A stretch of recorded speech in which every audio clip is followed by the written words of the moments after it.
This March 5th board meeting is now come to order. We have a quorum, and I would like to call up our good friends from SEIU, Mr. Brad Racin, to lead us in the Pledge of Allegiance.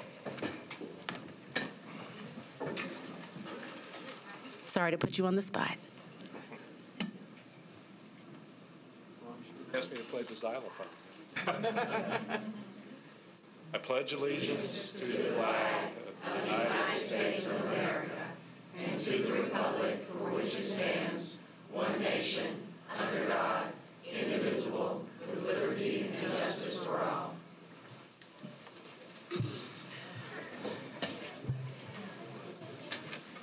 Again, we have a quorum. Could I get a motion to adopt the agenda as printed? I move that we adopt the agenda as printed and presented. Second. It has been moved and so seconded. If you agree, say aye or raise your hand. All right, unanimous.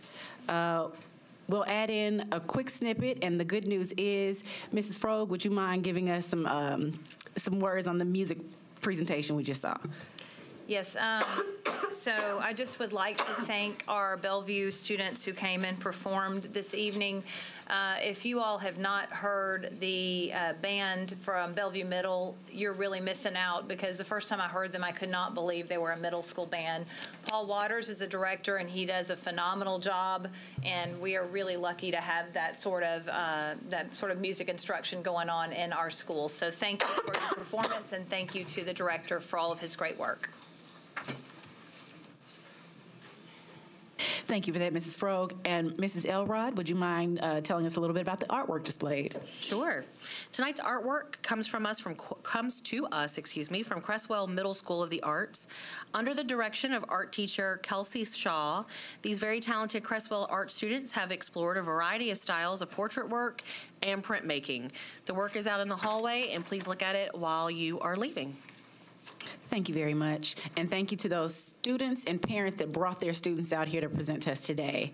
Now we're going to step into public participation.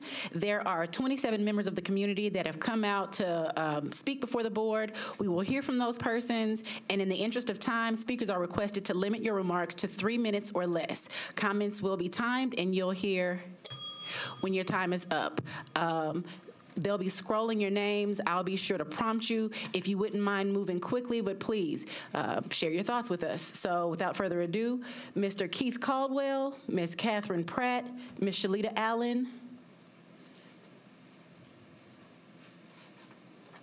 and as you see your name, feel free to stand in a line or go ahead and begin moving toward the podium. Mr. Caldwell doesn't seem to be here, so Kathryn Pratt.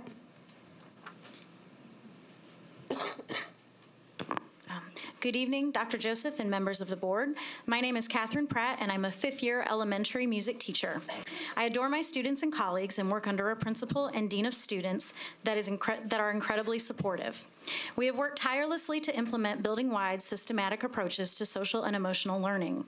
I have undergone extensive trauma-informed training through the state's Building Strong Brains initiative. We have a multitude of Tier 1 supports in our building, including our school counselor, Vanderbilt psychologists, a Metro social worker, the Move This World Emotional Regulation Program, Peace Corners, Restorative Circles, Morning Meeting, and a check-in mentoring system. We strive to provide a caring and nurturing environment for our kids, but that environment is quickly becoming unhealthy for students and teachers alike.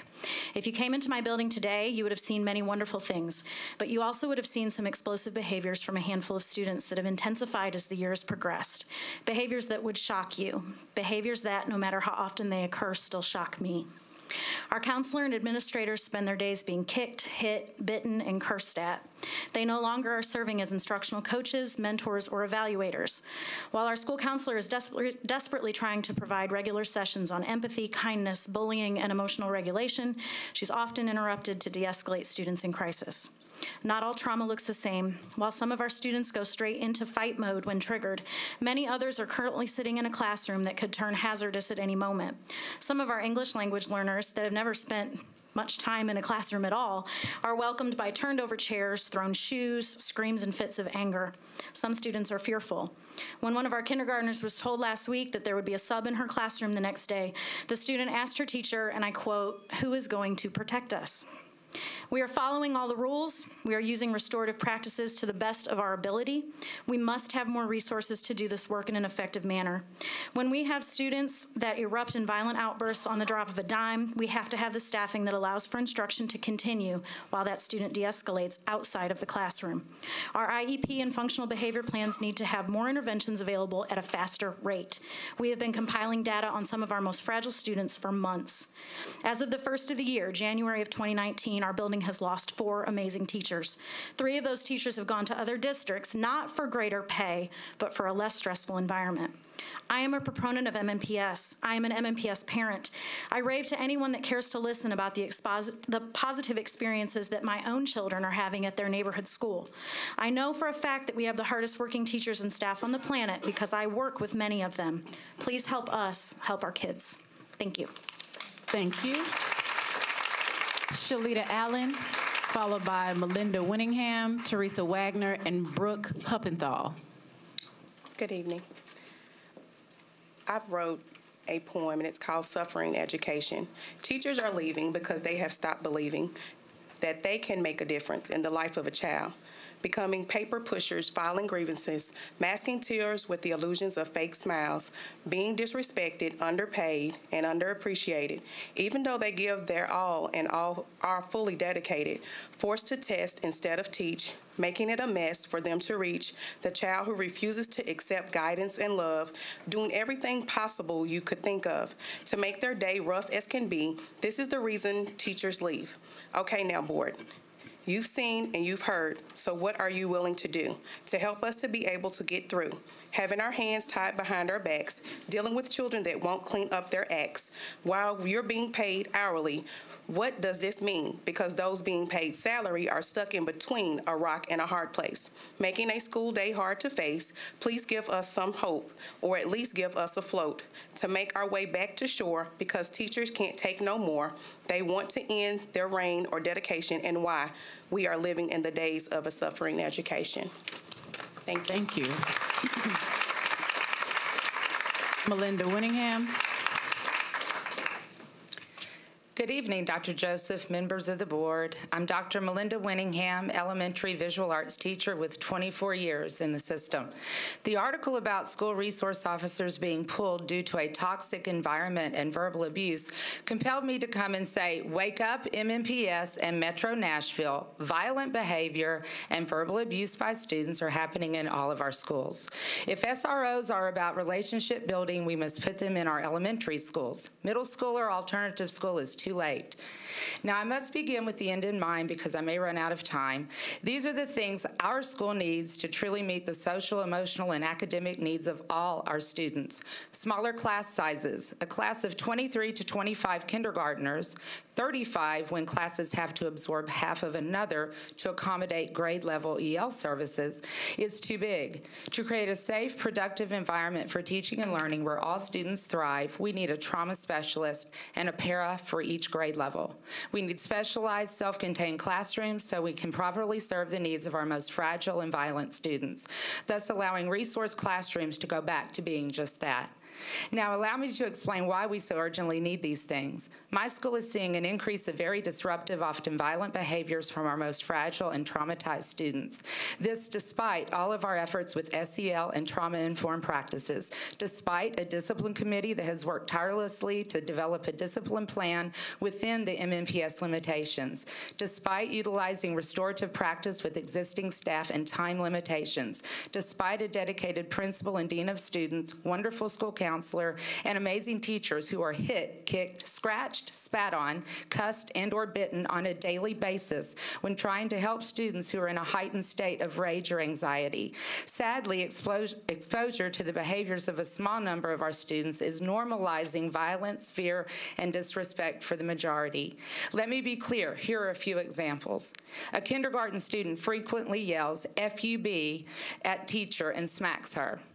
A behaviorally challenged student who came to our school from a charter enters classroom, goes into a rage, smashes an iPad from a classroom set that the teacher purchased with her own money. Student in music room throws instruments, including heavy metal and wood bars off of new classroom set of xylophones. Other students have to be evacuated and the next class can't enter until the room is cleaned up. Student elopes from classroom. Teacher has to stop instruction, contact administration or the office because they can't leave other students in the room alone but need to get someone's eyes on the eloper. This happens daily in more than one grade level and classroom. A parent is angry at the school, stops giving child medication that helps control violent rages, and tells us we can deal with it. We are professionals, but we need your help. On behalf of many others who wouldn't or couldn't speak tonight, I ask, what are you going to do to help us help our students? Thank you so much. Teresa Wagner, Brook Pantani, Jeff Bolin. Good evening, Dr. Gentry, Dr. Joseph, and members of the board. My name is Teresa Wagner. I live and teach in Board District 6 and currently serve as M&EA Vice President. Every day, teachers are spending their own money for things that the district should be supplying. I'm going to read to you from a Facebook post written by an elementary exceptional education teacher. Quote, well, I just spent $109 out of pocket for stuff for my special education classroom. I still don't have the ink for my printer. It is my 50th birthday month, and I rather save my money towards meeting a financial goal, a canvas, or a trip to the outdoors. My room is supposed to be set up a certain way per district requirements. If it isn't, I could get knocked on my job evaluation. How is that fair? Also, I'm supposed to have special research-based curriculum too. I found out that several EE teachers do not. If it is required, why doesn't the district have enough to go around? General education teachers always have curriculum, always. Why have I been told it is on me to buy curriculum, supplement, and materials over and over? Find it at yard sales is a common quote. We are not allowed to do any fundraising per district policy. This is wrong. A nurse or doctor doesn't have to buy an IV medications to treat their patient. An HR recruiter doesn't buy company pens, cards, and note paper to attract future employees. It is stealing my income, my money, because of refusal to fund public schools. In the real world, when you steal from someone, you go to jail. My kids are the neediest kids in the building, too. Where is News Channel 5 now? Seriously, I bet I have spent over $1,000 at least. How is this right? How? I'm not whining or being negative, just real. The public needs to know. Yet another teacher spent all of her birthday gift cards purchasing anchor text for her class. Parents have bought the others for her from her Amazon wish list. These are just a couple of examples of how teachers continue to give and give and give to their students beyond the point of any reasonable self-sacrifice. Required materials should be covered through the school-based budget, but they aren't. Required curriculum should be provided, but it isn't. As a result, the most needy are the ones who pay the greatest price. This is just one of the many things contributing to the morale issue. So much is demanded of us without the supports to make those things happen. Teachers feel like it is never enough, like we are not good enough. When are we going to catch a break? I genuinely hope the break we need will come in the 2019-20 budget, both in resources and compensation. And I again ask that you present an aggressive budget that addresses our needs. I thank you for your time and the opportunity to speak tonight. Thank you. Brook Pantani, Jeff Bolin, Amanda Kale. Madam Chair, members of the board, my name is Brook Pantani. I'm a constituent of School District 5. I've been a resident for 6 years now, graduating from Belmont in 2015. I will be attending law school this fall, and when I graduate and start a family, my children will be attending in the Nashville public school system. Recently, Sean Reardon of Stanford University conducted a large-scale educational study ranking all the school districts of the nation, a total of 13,000 based on 5-year academic gains of each.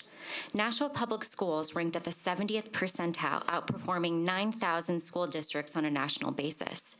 Now, that is a good performance and a solid one to build on. The real issue is how we can come together as a team to climb from the 70th percentile to the 90th, how we temper the current disagreements present in MPNS and accelerate the school board's teamwork is how we can move forward together with strength. I'm here tonight to help cool the waters, but to also start a mission. I want to help advance Nashville's public school system from being good in the rankings to being the best in the nation. And I need your help to get started. I have a few public record requests, which I also will be submitting after this meeting. 1, parent surveys. Do we survey parents to analyze how healthy our relationships are and how to the degree to which they have changed over the last few years? 2, teacher job satisfaction measures. We need to know how well our school districts are meeting our teachers' need for support in the classroom. And finally, children emotional health measure. Do we measure our children's emotional health?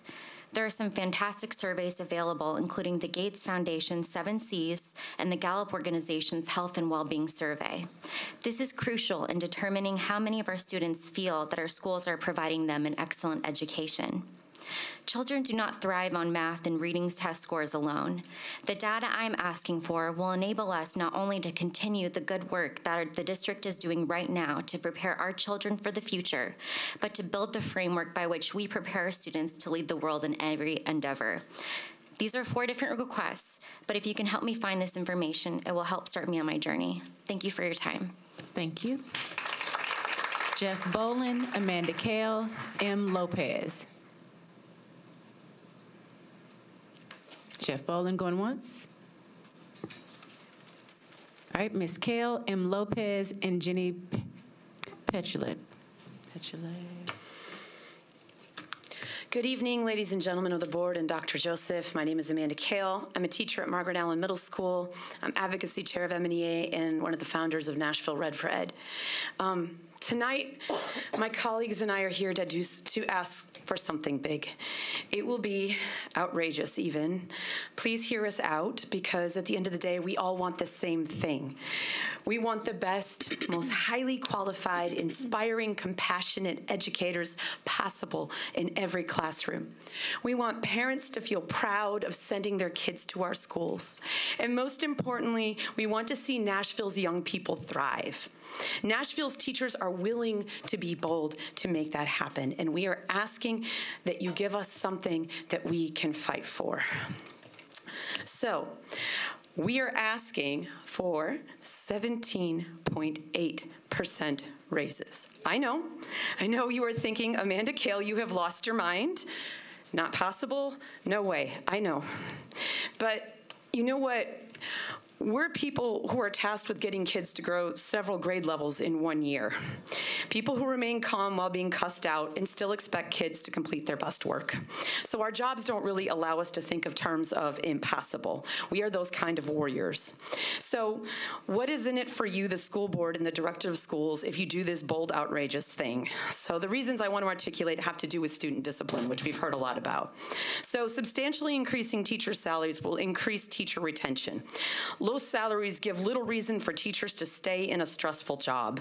The new teachers that come in to replace those that quit are still learning classroom management. And if there is no classroom management, there's not any learning going on. And this becomes a negative feedback loop.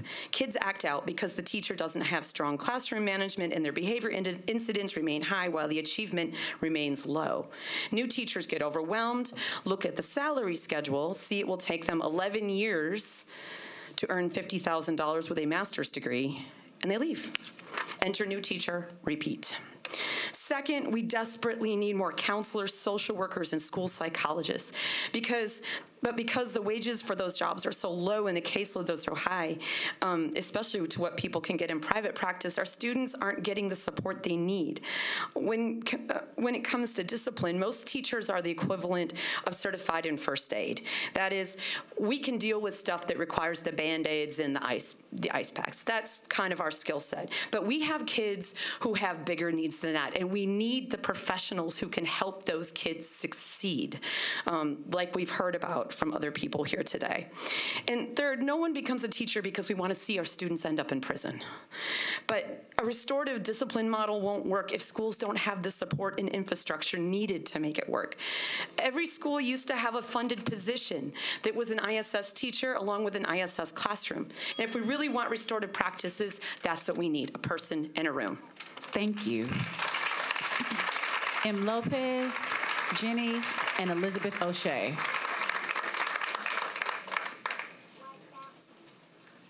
hello, friend. Good evening, Dr. Joseph and members of the board. My name is Jenny Pecola. I'm a kindergarten EL teacher, and this is my 4th year in MNPS. I'm here tonight to ask you to aggressively fund our schools. My biggest concern at the moment is the high teacher turnover rate in our schools, along with the low retention rate of teachers. If we believe that all of our students deserve to finish the year with the same teacher they began it with, then we need a living wage for all teachers.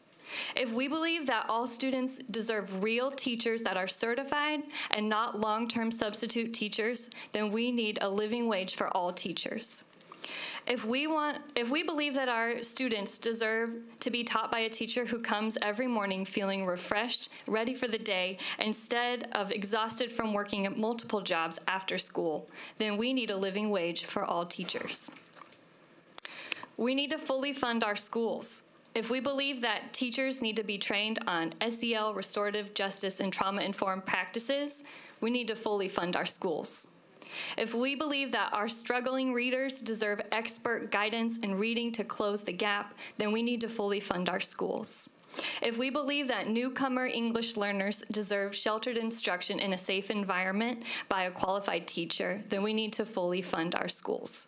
If our students in Nashville are our greatest asset, our biggest treasure, and the thing that we value above all else, then please help us fully fund our schools. Thank you very much. Thank you. Elizabeth O'Shea, Nina Stroud, Thomas Weber. Elizabeth O'Shea. All right. Nina Stroud,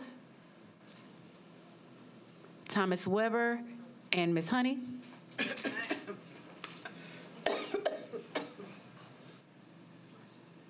Members of the board, my name is Nina Stroud. I'm a paraprofessional, also known as a teacher's assistant, and have worked in metro schools for 9 years at Harris-Hillman. Throughout my time in MNPS, as you know, our school system has been grossly underfunded.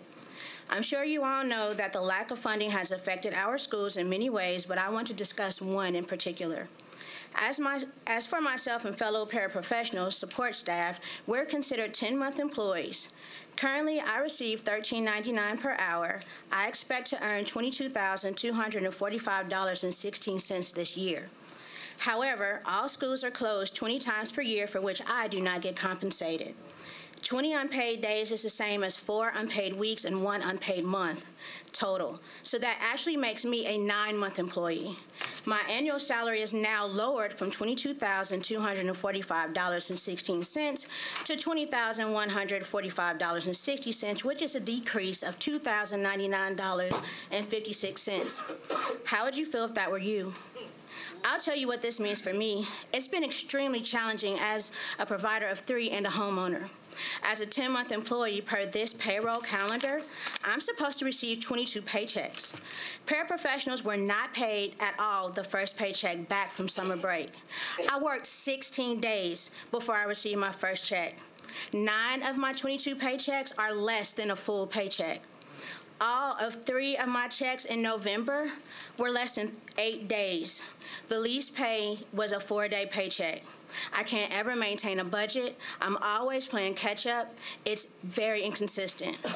A recent Tennessean article stated that a person needs a salary of $80,548 to live comfortably in Nashville.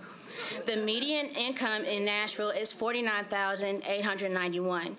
Right now, as a person working in our public school system, I make less than half of the median income in Nashville. And according to that Tennessean article, I would need 4 jobs to pay the same as metro schools to be comfortable. I'm here tonight to ask that you put in a moral budget request that funds our step increases, our cost of living adjustment, and begins to address the unpaid days that we have lived with for far too long. It will not fix all of what is wrong in our schools, but it will be a start towards a more equitable Nashville. We need to be a city that cares as much about education as it does about development. You can make a step in that direction by asking Metro Council and the Mayor's Office for the funding our district needs. Thank you for your time. Thank you. Thomas Weber, Ms. Honey, and James Brown. Ms. Honey? Yep. Followed by James Brown and Sherry Martin. I want to just say, when y'all give her $80,000, I'm next in line. Let's get that right. Okay. My name is Honey Russell. I'm a paraprofessional. I have worked in Metro for 20-plus years. Hello, ladies and gentlemen. Good to see y'all smiling. For my entire time, too, in Metro Nashville Public Schools, it's been underfunded. And I watch as people leave Metro because they cannot make it here and survive, so they leave to make more money elsewhere, or actually leave and make less money for peace of mind. I watch our city as it has grown and people continue to leave our school system behind.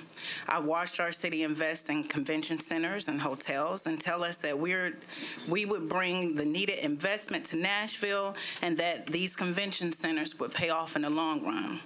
And yet, here we are in a booming economy, and when it comes to our school funding, the story is still the same, as always. Not this year, maybe next year. We hear a lot about all the jobs being created, especially with Amazon coming now. But we hardly hear anything about the people who are always here educating and caring for our children. We see our city has put priority on attracting big businesses and investing in skilled workforces, but the skilled workforce conventions centers and all the big buildings downtown never seem to include the people who work in our schools, doing what most politicians claim to be the highest priority we have, is educating our children. I'm here tonight to tell you to do what is right and include the step raises and cost of living adjustments to support staff and the budget, not either or. I work 2, sometimes 3 jobs because I love my first job, and if I choose only to work for Metro, my son would starve. I can't afford to live in Nashville and just be a one-employment person, and for that, we all should be ashamed.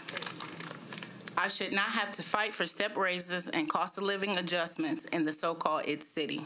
We need to stop talking about how education is a priority and actually pay the people doing the work that they deserve. If you do not ask for the funding we need, we will have no chance to get it from Metro Council and the mayor. Please do what is right and ask for the funding that we truly need in our budget the first time. I want to tell you thank you.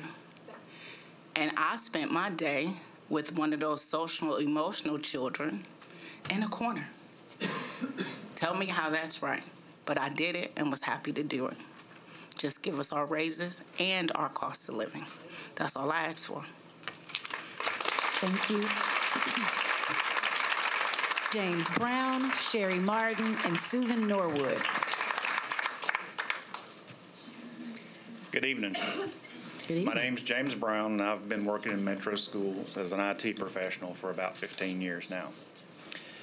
I'm the chief steward for the MNPS chapter of SEIU, and in all those 15 years, every year in my experience, we've been struggling for money. From my point of view, this happens, I'm spending my days fighting fires. A piece of equipment that's 10 years old, that's part of our network infrastructure, part of the backbone, goes pop in a school somewhere, and I have to run out across the county to fix it so that the kids will be able to get to the internet or their phone systems will work. And that's, as troubling as that is, what really upsets me is that while I'm scrambling around the county with my coworkers, some of my coworkers are saying that's enough, and they're going to private industry for equivalent jobs for 50% pay increases and more. That's not an exaggeration. And worse, I'm looking around and seeing my coworkers like Lil and other paraprofessionals, cafeteria workers, secretaries who have to work 2 or 3 jobs. I was in a middle school yesterday afternoon, and the secretary, as soon as the bell rang, was up and gone because she had to get to her next job. You shouldn't have to work every day of your life from dawn to dusk just to keep a roof over your head.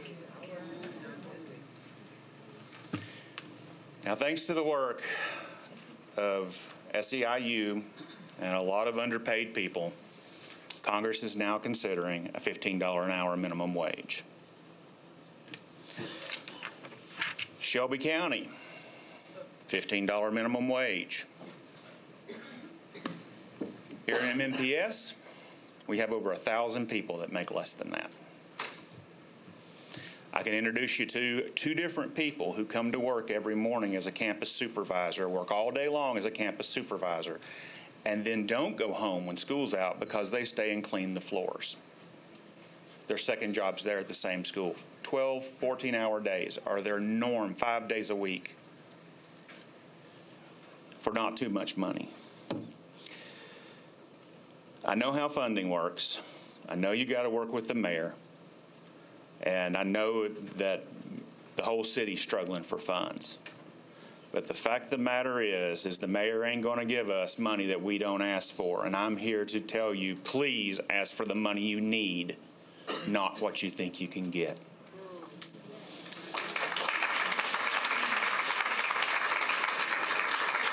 That secretary needs a step raise. She needs a cost of living raise so she can go home and take care of her youngins instead of going to another job. Thank you. Thank you. Terry Martin, Susan Norwood, Laura Leonard.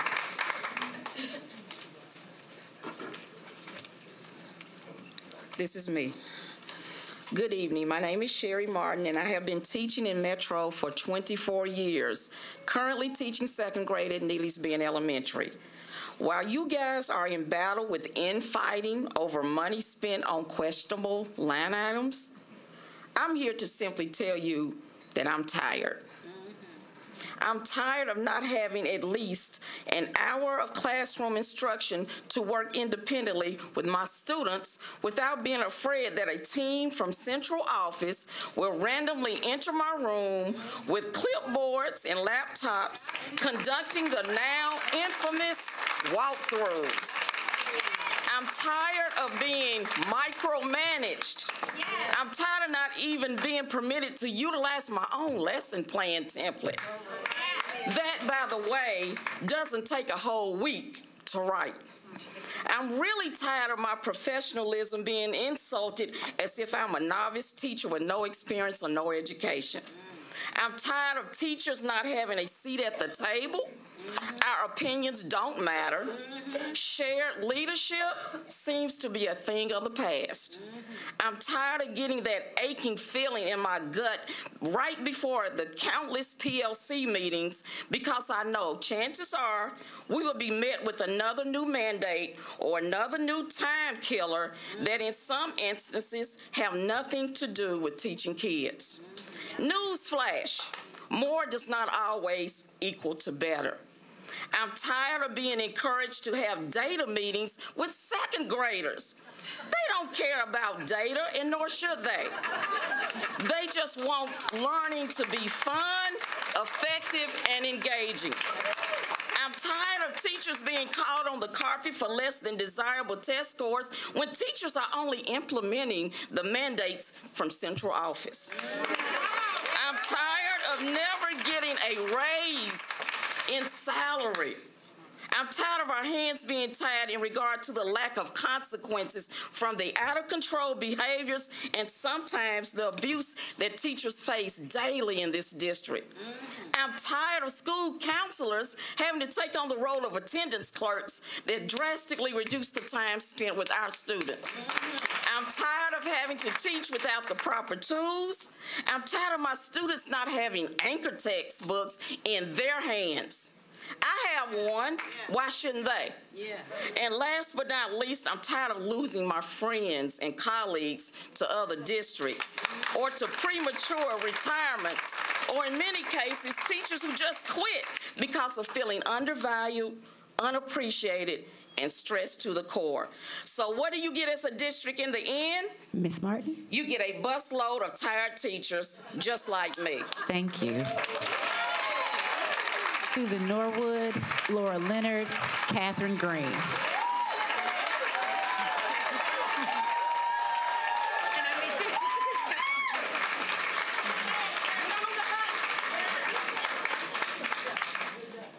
Hello, board members and Dr. Joseph. My name is Susan Norwood.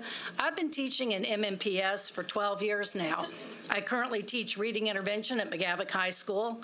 I have 3 grandchildren who attend Nashville Public Schools, and I am a Davidson County taxpayer. I'm here to talk about teacher pay. We are severely underpaid given our education level. It was expensive to obtain my education. I have a bachelor's degree from the University of Virginia. I completed a 1.5-year program at Tribeca to get certified to teach, and then I went back to Tribeca to get my master's degree in reading.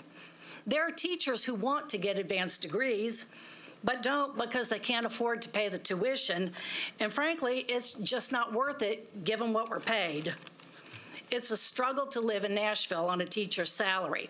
I get paid twice a month, and my first paycheck goes almost entirely to pay my rent, which is considered average. So the second paycheck has to cover everything else.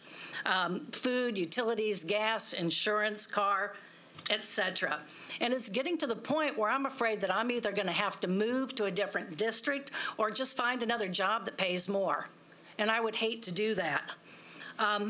I am currently on step 12 of the teacher salary schedule, and I looked at a salary schedule from the year 2012 to 2013. A person at that time with a level 12 with a bachelor's degree made $48,947. Now fast forward 6 years later to today, 2018 to 2019, and a person with the same credentials makes $48,410. And I don't understand how somebody with the same credentials can be making $537 a year less now than they did 6 years ago. See how I'm doing on time. I sincerely hope that you will recommend a substantial pay raise for teachers to the City Council. It's expensive to get the college education that teaching requires, and it's expensive to live in the IT city. If we do not get a substantial raise, you will not be able to attract or retain quality teachers, if any teachers, and that will hurt our students and my grandchildren. Thank you. Thank you. Laura Leonard, Katherine Green, Michelle Sherrill. Madam Chair, point of order. I received the confirmation email to be on this list. My name is not there. My name is Bill Duggan. If you could give me a moment, we'll talk. I'd like to do my talking there if we could. Well, we already have someone there. You may proceed. We'll talk. Good evening, MNPS School Board and Dr. Joseph. My name is Laura Leonard. I teach French and English, mostly to ELLs at Glencliff High School, where I am fortunate enough to work with Mr. Wilson, Mr. Hall, and Dean McLaurin, some of our best administrators and educators. I speak to you tonight on behalf of the educators I represent in my building, the teachers I represent to TEA and NEA, as well as myself. This quarter, the third quarter of the school year, is generally the least favorite quarter because it is budget time, a time that has rarely been kind to MNPS teachers. The time to burden teachers with punishing sacrifices must end here and now. Educators are not only the backbone of MNPS, they are also the heart, the soul, and the brain. Teachers are barely surviving on their salaries, yet they have continually risen to the occasion, no matter how difficult to impossible, time-consuming, or psychologically damaging.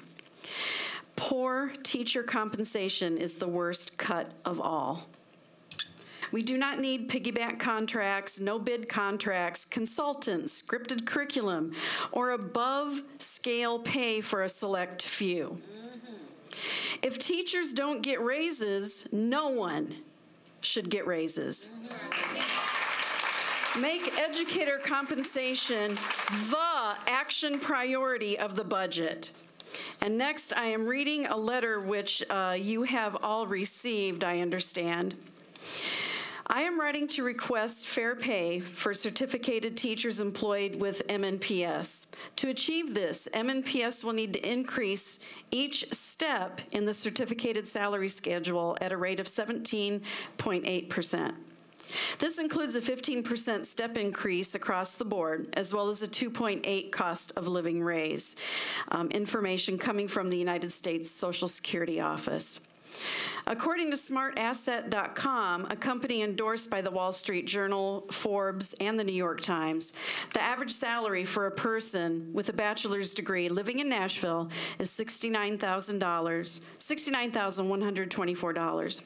To put this into perspective, a teacher with 26 plus years in MNPS will earn $10,414 less than this average. MNPS certificated staff have seen decreases in base pay.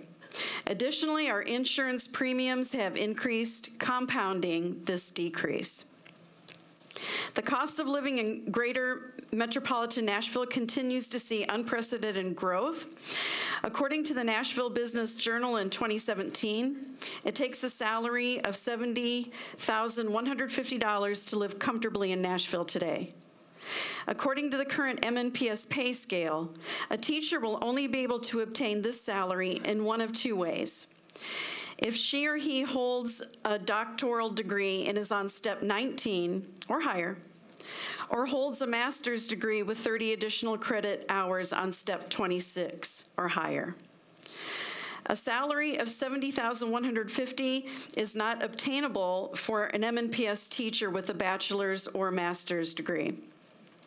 It is imperative that fair pay for this next year be at an increase of 17.8%. Thank you. Thank you, Ms. Leonard, and please come back to speak. Katherine Green, Michelle Sheriff, Kelly Watlington, and if you don't mind, before you start. Yes, ma'am. My apologies to 3 persons that were left off the list. We as a board are not beyond mistakes, so my apologies to you. Mr. Brad Racin, Taylor Blondie, and Bill Durkin, you will be added to the end of this list after Lucy Jenkins. In the future, I just ask that you pause and maybe ask a security guard or someone else, but thank you for speaking up. Go right ahead. Good evening, Dr. Joseph and members of the board. My name is Katherine Green. I currently teach 4th grade at Rosebank Elementary School in East Nashville.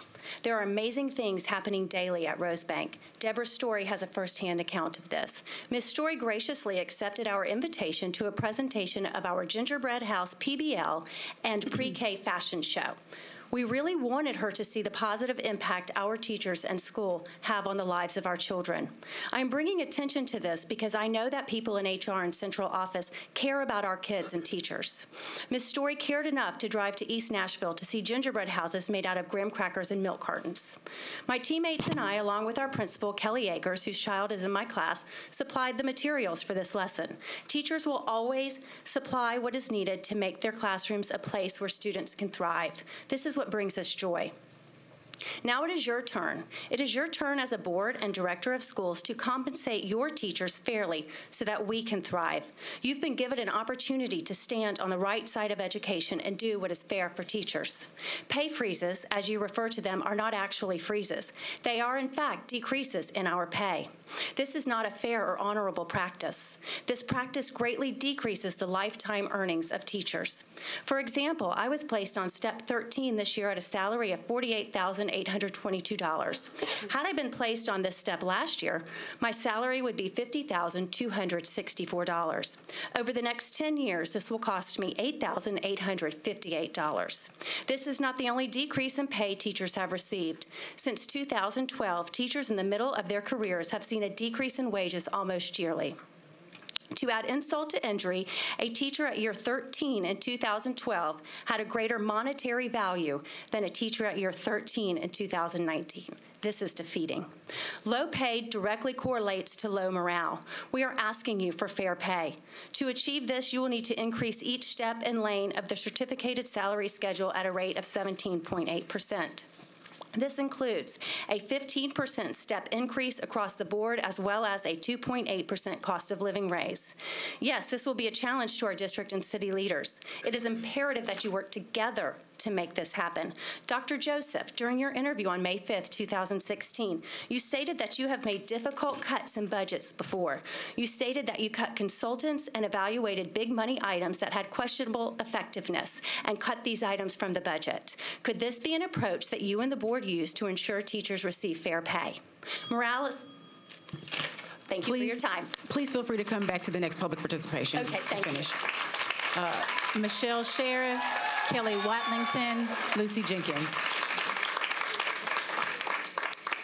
Good evening, members of the board, Dr. Joseph, and Chair. My name is Michelle Sheriff. I'm a 26-year veteran of MNPS, and I currently teach 6th grade at H.G. Hill Middle. I'm a member of both the Collaborative Conferencing Team and the Compensation Committee. I think we all agree teacher raises are a priority in the upcoming budget. Page 3 of the Memorandum of Understanding states the Compensation Committee will discuss the feasibility of a 5% across-the-board salary increase for teachers for each of the following school years, 2018-19 and 2019-20. Not only did teachers not get a 5% raise the 2018-19 school year, we didn't get a step increase either. Take-home pay is less this year than last year due to an increase in insurance premiums, which equates to a pay decrease. In what other profession are people asked to do more work for less money? The MOU also states on page 3, the Compensation Committee will consider the following items: exception pay, adding Veterans Day as a paid holiday, voluntary workshop pay. The current exception pay rate of $25 an hour was improved on May 15th of 2010. The current voluntary workshop pay of $85 a day was approved on May 24th of 2003. In what other profession has a rate of pay not increased for 9 or 16 years? I believe the intent of this board was for Veterans Day to be a paid holiday for all MNPS employees. Instead, it's a paid holiday for only 12-month employees. The Compensation Committee presented reasonable timelines to increase exception pay, voluntary workshop pay, and to add Veterans Day as a paid holiday for all. The Compensation Committee also recommended smoothing the salary scale based on a compensation study that was completed and presented to this board last spring. In the presentation from Human Resources at the last board meeting on Tuesday the 26th, the compensation study from last year was referenced, as was the update of the study presented by the Compensation Committee in January. Then there was a recommendation by HR for an outside agency to do yet another compensation study. For how many years are we going to do compensation studies but not actually increase compensation based on the results of the studies that are being conducted? During the HR presentation, another recommendation was to convene a joint committee of MNPS, the Mayor's Office, and Metro Council to discuss compensation. The Compensation Committee, which is comprised of members from Central Office, the Board, MNEA, wasn't mentioned as part of this joint committee. I hope Compensation Committee will be included so teacher voice is represented. Thank you for your time and consideration. Thank you. Kelly Watlington, Lucy Jenkins, Brad Racin. Good evening, Madam Vice Chair and Board. My name is Kelly, and I'm here to tell you a story.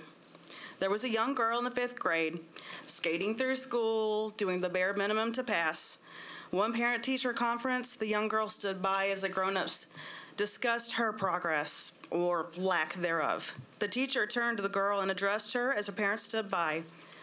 The teacher told her that she had great potential if she would only apply herself. She couldn't just do the bare minimum and succeed in school and life. The teacher made a pact with the girl to work together and help her change direction. The girl began improving immediately and continued to do so that year and built on that progress. She wanted to graduate high school and then college. 26 years later, I still remember the difference that teacher made in my life. Had she not called me on my laziness, I wouldn't be standing in front of you today. My life would have been vastly different and not for the better. The difference teachers make in children's lives every day is the reason I stand before you. I don't need to list for you the missteps of our director. The Bone report more than sufficiently laid out the leadership problem our district has. What the report doesn't include, Mr. Williams has more than adequately documented the rest on Channel 5, as sad as that is. Many of you on the board keep asking for solutions. A good start would be voting down the extension of the director's contract. We don't need a director who mandates to the board and teachers to not communicate without his representative present, which has mostly been fixed. You tell me in what company an employee can start a new job and tell their boss what they can and can't do. Instead, we need a director who will come in and tackle this long ingrained culture of fear that has been running rampant. We need a leader who will stand with pride during the good, but will take constructive criticism to fix things when they go wrong. We need a leader who will speak with tact and care instead of always trying to change the message after the fact. pardon me. Instead of it being his message or their message, it will be all one message, no matter who hears or gives it, because that person has acted above reproach. To look back and say that teachers shouldn't have held that young girl to high standards is foolish at best and detrimental to our society at worst. We should always, in all things and places, hold each other to the highest possible standards, especially in the field of education. When people aren't giving their best, regardless of their position, then it is time to move on to someone who will give this great organization their very best. If you vote to extend the director's contract, I can guarantee you our amazing teachers will flee this district so fast it will leave your head spinning.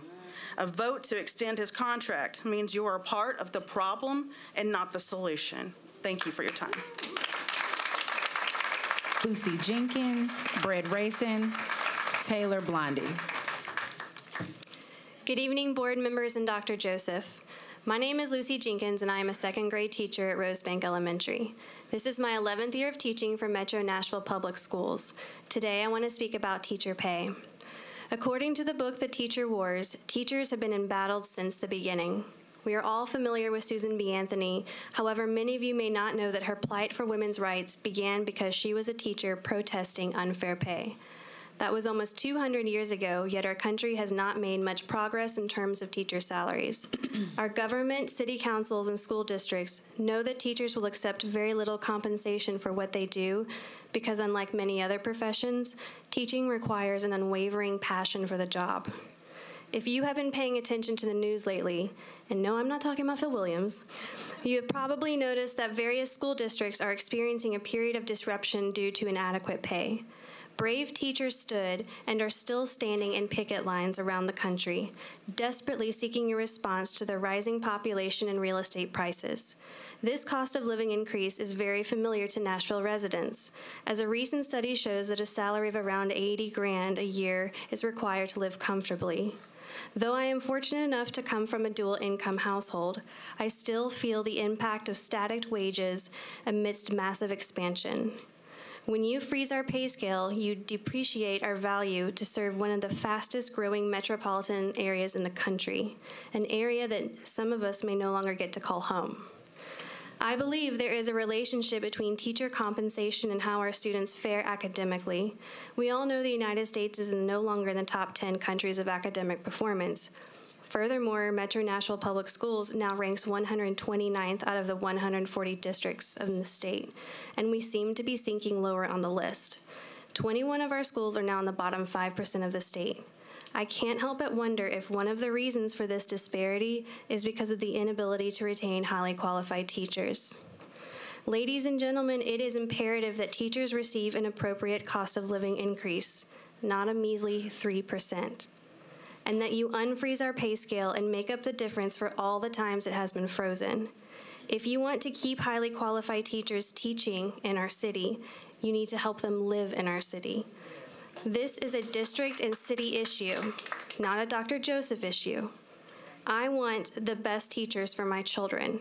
I implore this school district, come up with a way to financially attract and retain the best. Our students deserve it. Thank you. Thank you. Brad Racin, Taylor Blondie, and Bill Durkin. Good evening, members of the board, Dr. Joseph. My name is Brad Racin. I'm president of SEIU Local 205. We represent the 3,000 support employees at MNPS. There's two things I wanted to talk to you about tonight. One is our experience with Dr. Joseph and his administration, and I also want to talk about the budget. For us, since Dr. Joseph became our director, we've seen a positive change. And that's not just compared to the past administration, but in real terms. You know, not too long ago, and I think it's important we kind of remember the past when we're talking about where we are now.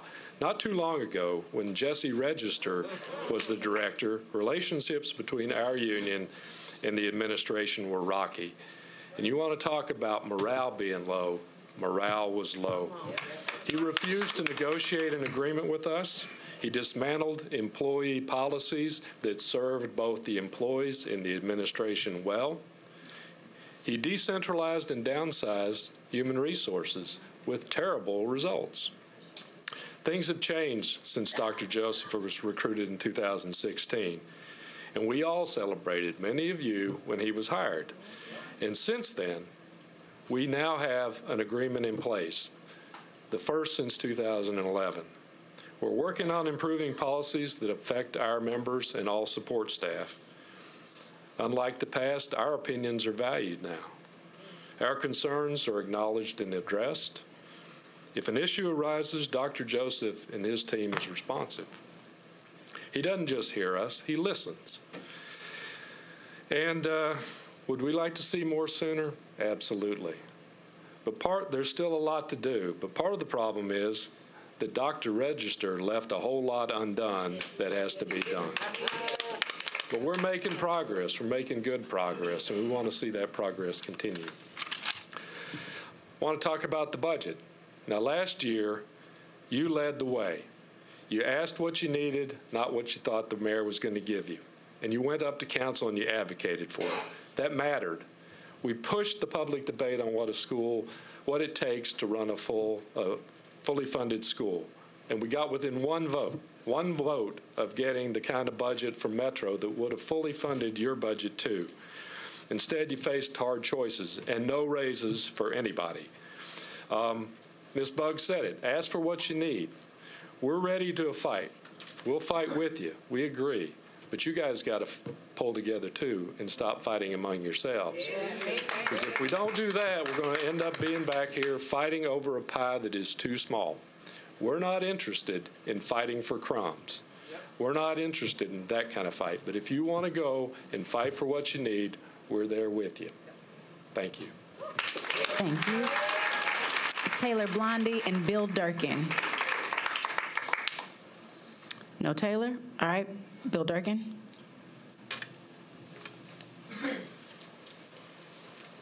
Dr. Joseph, Madam Chair, I appreciate you correcting the list this evening. Thank you.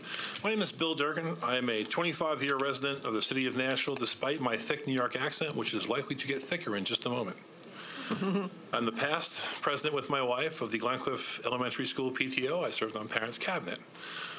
I have a beautiful child who has some issues that he struggles with, and I have never loved teachers the way I have loved them since I've become a parent. I have a great love for this city, and I think I know the heart of this city. I'm seeing a morale apocalypse. These people should be home having dinner, or they should be here praising Dr. Joseph. That is not the case. I'm here to ask you to not renew Dr. Joseph's contract. I think we have a leadership apocalypse and a failure to do the proverbial right thing. Okay? Now, I'm glad I get a chance to address this to you personally, sir. One of the things I have found so distressing in the last few weeks, especially in our fine, fine city, as the climate of American discourse has deteriorated so dramatically, the moves to not renew your contract, sir, are not based upon the fact that you are a black man in charge. Those moves are based on the fact that you, sir, are the wrong man in charge. I thank you for your time, and I will leave you with my gratitude. Thank you, and that concludes public participation. We'll now move into our governance issues, beginning with the consent agenda. Mrs. Pupo-Walker, would you mind reading the consent agenda as it's printed? Okay. Consent agenda reads as follows. A1, consent 1A, recommended approval of supplement number 3 for McMurray Middle School additions and renovations, HMK Architects PLLC. 1B, recommended approval of request number 3 for large scope projects at various schools, Hume Fogg Magnet High School skylight replacement, Orion Building Corporation. 1C, recommended approval of request number 4 for large scope projects at various schools, Donaldson Middle School deferred access upgrades, Orion Building Corporation.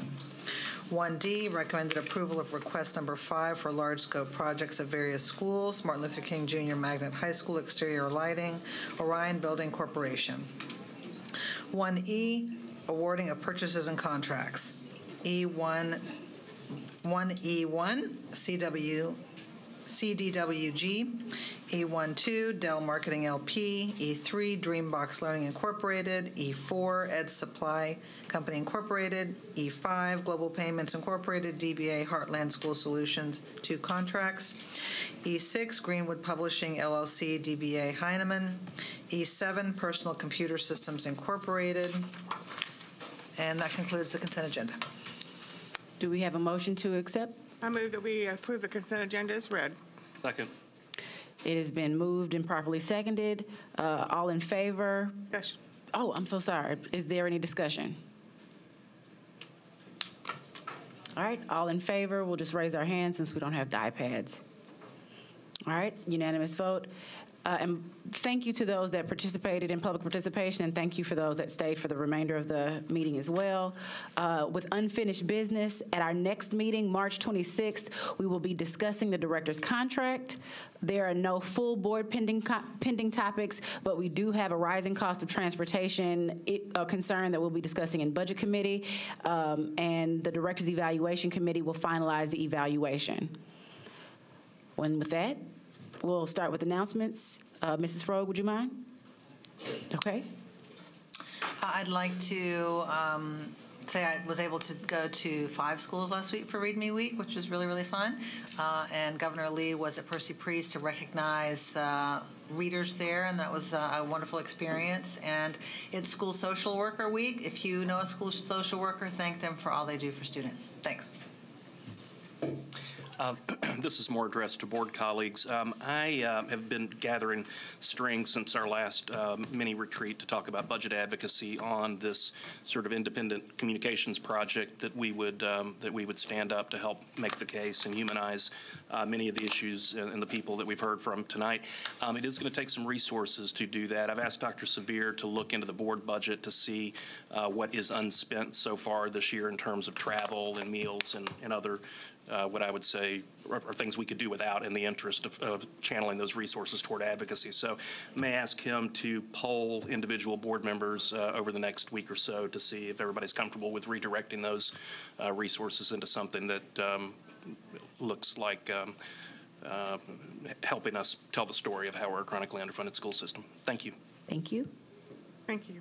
I have one lengthy announcement. The Northeast Quadrant Budget meeting will be held at McGavock High School on Monday, March the 18th at 6 p.m. So I encourage anybody from the Northeast Quadrant and schools in the Northeast Quadrant to come to the meeting, ask questions, make yourself heard on that one.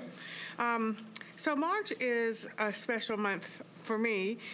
March is Music in Our Schools Month. It's Youth Art Month. It is Theater in Our Schools Month and Dance in Your Schools Month. And so on behalf of the entire board, I would like to congratulate our visual and performing arts students and their teachers for their many outstanding achievements. I've seen firsthand how participation in the arts can transform the lives of our students and their academic, social, and emotional work. And so at this point, I'll tell 2 stories. There's a young man from McGavock High School by the name of Patrick Thorson.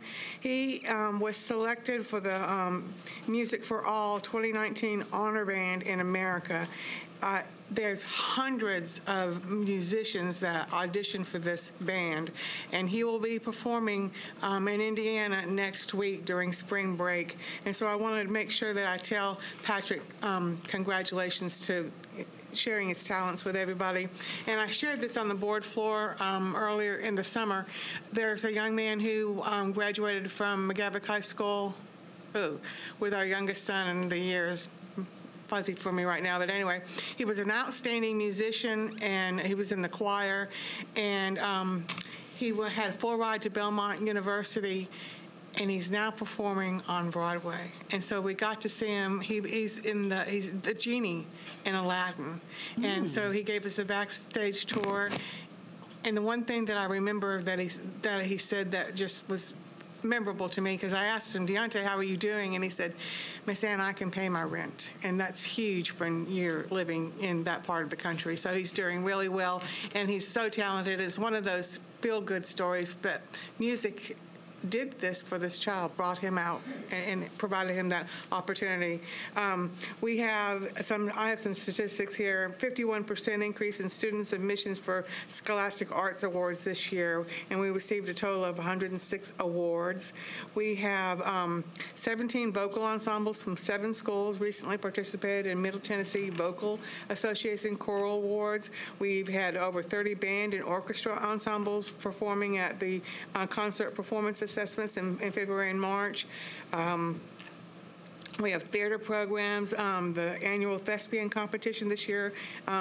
The Bobcat players from John Overton were selected to perform their full production of Bonnie and Clyde at the Thespian Conference at MTSU. I mean, the list goes on and on. The Grammy Music Education Coalition has awarded $250,000 this year and will award additional funds over the next few years to build capacity and directly support the work of music teachers with the hiring of music coaches and a strategic partnership coordinator. Some of our new partners include Madewell, who provided $20,000 for visual art program. U.S. Bank provided $20,000 for music programs at Napier Elementary. Bands of America is continuing their corridor support in partnership with the CMA Foundation. And so we are so thankful for this organization called Music Makes Us. And actually, this organization was a marriage between Dr. Register and Carl Dean when Carl was mayor. And it promotes music and arts in our schools. And so Jeff Smith is the new coordinator. He took over from Dr. Nola Jones, who retired last year. So they do amazing work, and I'm really proud to be, I'm on the board, and I've been on the board since the inception. So it's really important work that they do, and I'm happy to be able to report out on that. Thank you. Thank you. Well, I am glad to be back, as last week I had the flu, so please make sure that you wash your hands and take care of yourself.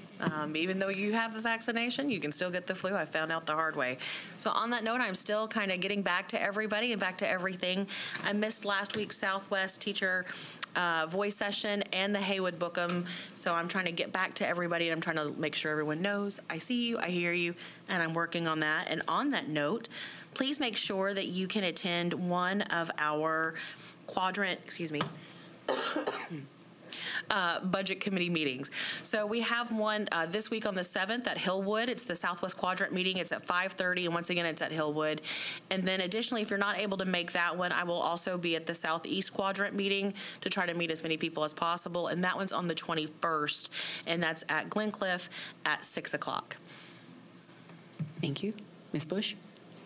Yes, and in addition to the Glencliff Quadrant meeting, we're going to have an additional meeting in the Antioch and Cambridge cluster, and that's going to be held on the 30th, March 30th at 9:30 a.m. at Cambridge High School. Thank you, guys.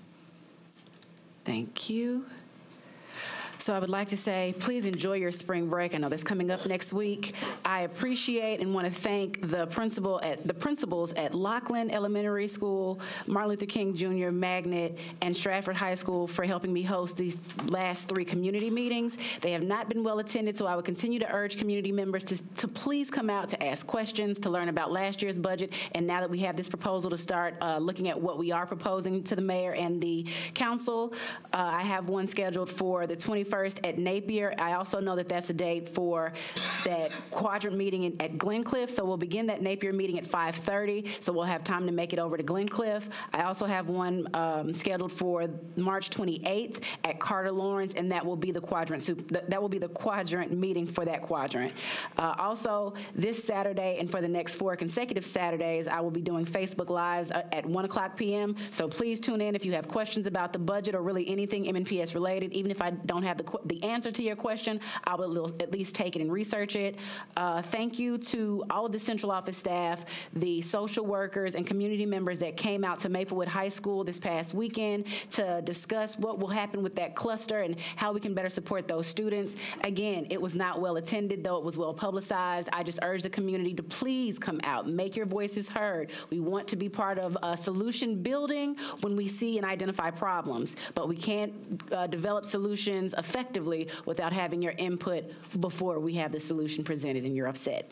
Also, I would like to just continue to say thank you to every teacher, bus driver, cafeteria worker, support staff, administrator, principal, anyone that is around students, that touches students, that impacts students in any way. I'm sorry. Anyway, I appreciate you all. Thank you so very much. And lastly, as a point of privilege, my Christopher's birthday will be this Thursday. I've already begun receiving gifts from the community. It's so random, but I really do appreciate that the community has wrapped their arms around my only begotten son. He is probably the first and last, but thank you so much. And with that said, Be there no further business. This meeting is adjourned. Thank you.